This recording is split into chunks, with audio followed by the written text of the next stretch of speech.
Eu vou abordar alguns temas aqui, um pouquinho de história, um pouquinho de explicação técnica, vou passando os dois. Então vamos lá. Primeiro, só para a gente entender de onde que vem o mercado financeiro, de onde vêm os bancos, como isso funciona. O que acontece? Por muito tempo a gente viu por escambo, então toda vez que você queria alguma coisa, era um trabalho enorme, né? Se eu fosse um produtor de trigo e quisesse comprar galinha, eu tinha que achar alguém que tinha galinha e que queria receber trigo, e esse processo era muito complicado. E quando a gente descobriu o ouro, e não sei por que as pessoas gostavam de ouro, a gente saiu do escambo, todo mundo organizou que ouro era algo que todo mundo queria, e a gente começou a trocar tudo com ouro. O ouro virou a primeira moeda, né? Vamos falar assim. Os bancos, eles começaram, por quê? Porque a gente tinha tanto ouro e era pesado, e todo mundo queria te roubar e te matar para pegar seu ouro, porque era uma barbaridade muito tempo atrás. Os mercadores de ouro, né, os ourives, eles se tornaram os bancos. Era uma pessoa que tinha cofre muito difícil de você ter, muito caro, muito complexo de engenharia. Então, quando você tinha uma pessoa que tinha esse cofre, você pagava ela um pouco para deixar seu ouro lá e ela te dá um papelzinho escrito quanto que você tinha de ouro. E a gente começou a transicionar assim, e assim que surgiram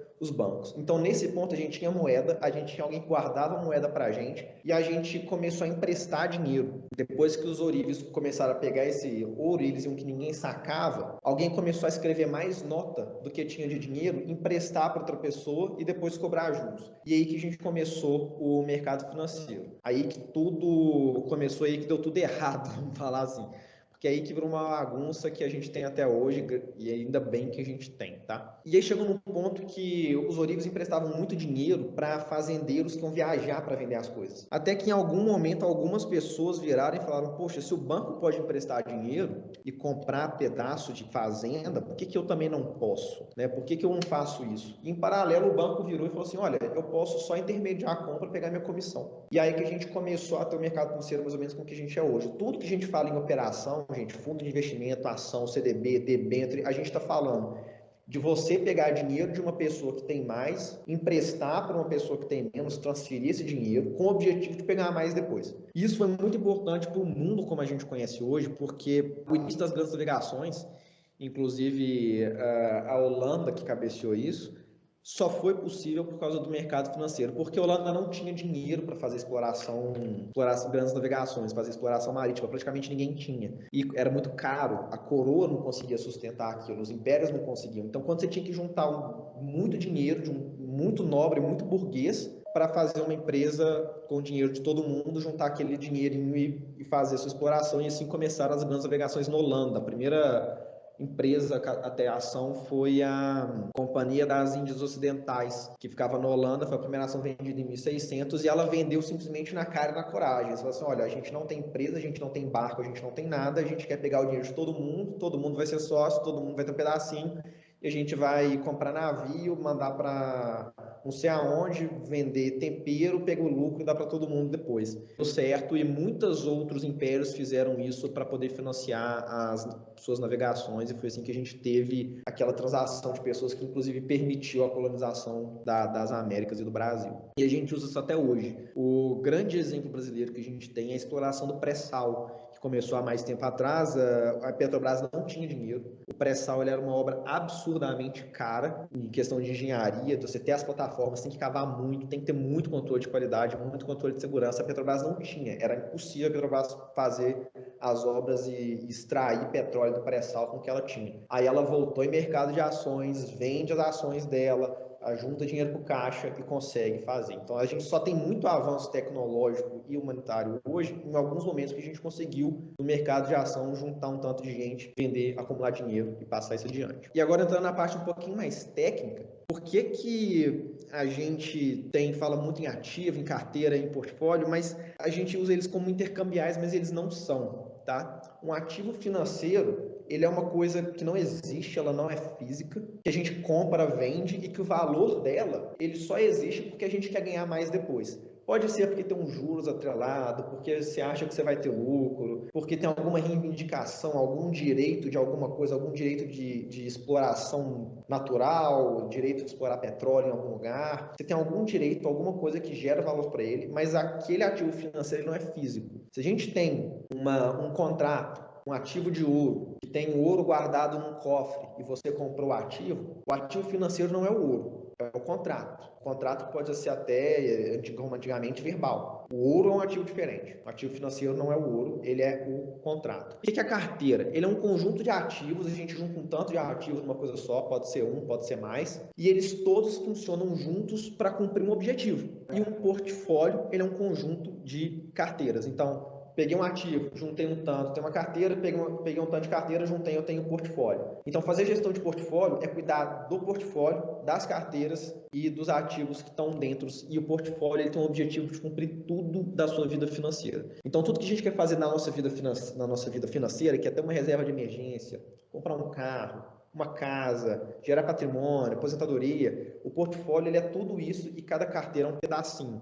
Nesse organograma dá para ver um pouquinho melhor, é que eu tenho 3 exemplos de carteira, cada uma com alguns produtos dentro e algumas quantidades. Então aqui, se eu estivesse falando da carteira emergência, que é a minha reserva de emergência nesse exemplo, eu tenho 3 produtos financeiros, que é um dinheiro em conta, um depósito, um CDB, uma poupança. Então tem 3 ativos. Reserva de emergência é uma carteira que tem um único objetivo. Qual que é o único objetivo dela? Se alguma coisa der errado, eu consigo me salvar. Eu consigo pagar uma conta de hospital, alguma coisa com urgência. O objetivo dela é só esse. Aqui a mesma coisa para viagem, eu tenho 3 ativos trabalhando juntos para poder viabilizar aquela viagem que eu quero fazer. Para aposentadoria eu tenho outra série de ativos aqui que trabalham juntos só para viabilizar a minha aposentadoria. Se eu junto tudo isso, eu tenho o meu portfólio.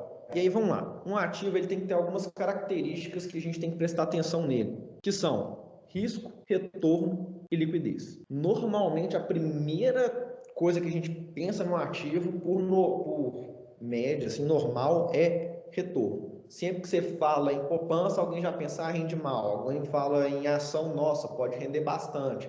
Então, a primeira coisa que a gente pensa é retorno por cobiça. Depois a gente pensa em risco e praticamente todo mundo esquece a liquidez. Toda vez que a gente vai comprar um ativo para carteira, a gente vai mostrar isso com mais calma daqui a pouco, você tem que pensar sempre nesses 3 pontos. Qual que é o retorno que eu posso ter, qual que é o risco que eu estou correndo e qual que é a liquidez que aquele ativo me dá. Todos eles têm que estar muito bem alinhados com a carteira. E é bem importante falar que a gente nunca consegue maximizar os 3. Você nunca vai conseguir encontrar um ativo que ele tem um maior retorno, um maior risco e a maior liquidez. Pelo menos um dos 3 vai ter que ir embora. Seria assim um ativo perfeito, a coisa mais rentável, mais segura e mais líquida do mundo. Isso não existe. Se você encontrou algo assim, provavelmente está errado. Se você não estiver errado, pelo amor de Deus, me avisa, porque eu preciso saber. E como que eles conversam, esses 3, né? Vamos pegar sempre o retorno como comum, porque ele é o que a linguagem universal, tá, gente? Vamos supor que eu vou emprestar um dinheiro pro Ícaro, na verdade, que o Ícaro vai me emprestar um pouco de dinheiro. E aí ele te combinou que ele vai me emprestar 10 mil reais e eu vou pagar para ele 10% ao ano, porque ele me emprestou, é os juros que ele cobrou, nada mais justo do que ele me cobrar alguma coisinha. Só que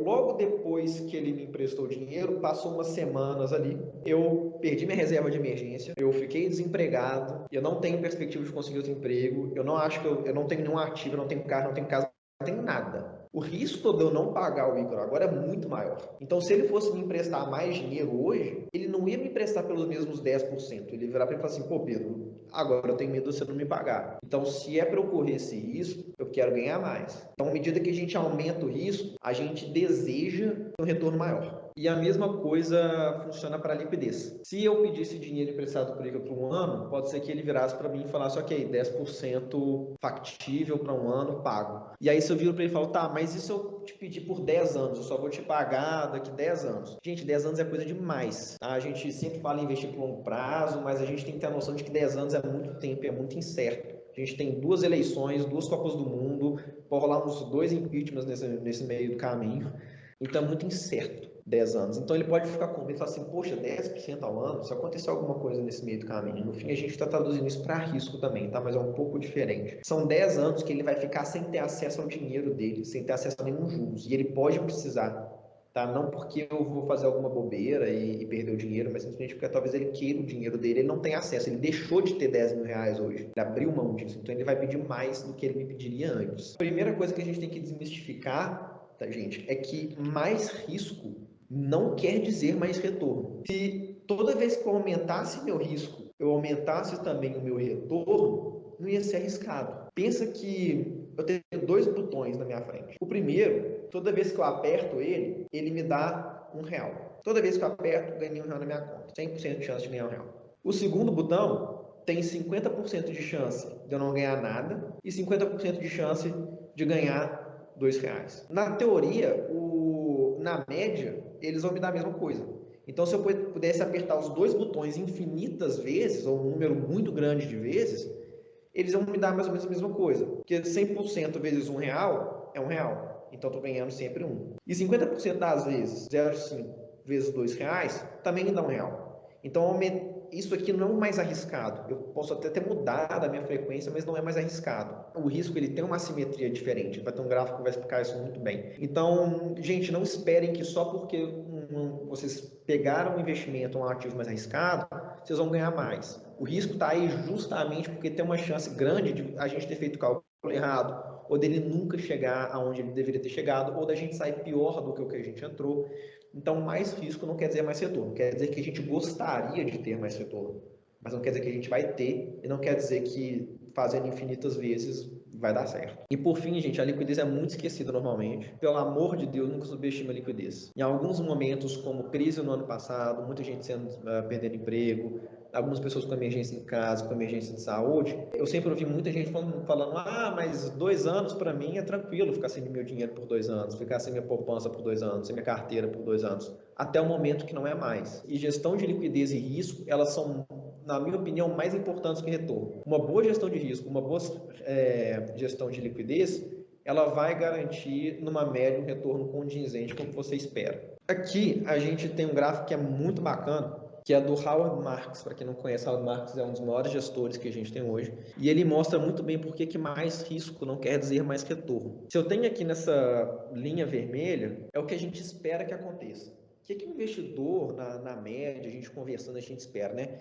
Que toda vez que eu aumento o meu risco aqui no eixo X, eu estou aumentando o retorno que eu estou conseguindo aqui no eixo Y. Só que o que acontece? Tem poucas definições que fazem sentido, numericamente a gente não consegue trabalhar, a gente usa desvio padrão ou volatilidade, mas eles não querem dizer risco. A melhor definição de risco que eu encontro hoje é que mais coisas podem acontecer do que vão acontecer. Só uma coisa vai acontecer. É o caminho natural da narrativa. Só uma coisa acontece. Tem 1000 possibilidades, mas só uma delas se torna real. O problema é que quanto maior o risco, quer dizer que quanto mais possibilidades a gente tem. Então, uma coisa que não tem risco é aquela que é certa. É 1 mais 1 igual a 2. Não tem outra possibilidade daquilo acontecer. Não tem uma narrativa diferente. Uma coisa muito arriscada é aquela que tem 10 milhões de narrativas possíveis que podem acontecer e só uma acontece. Então, aqui ele mostra que à medida que a gente vai andando no eixo X, a gente aumenta o tamanho do desvio padrão possível do nosso histograma, da nossa quantidade de retorno. Em alguns casos, a gente pode chegar aqui, em retorno negativo. Esse é o problema. A gente espera que, na média, isso aqui aconteça, mas não tem mínima obrigação de acontecer.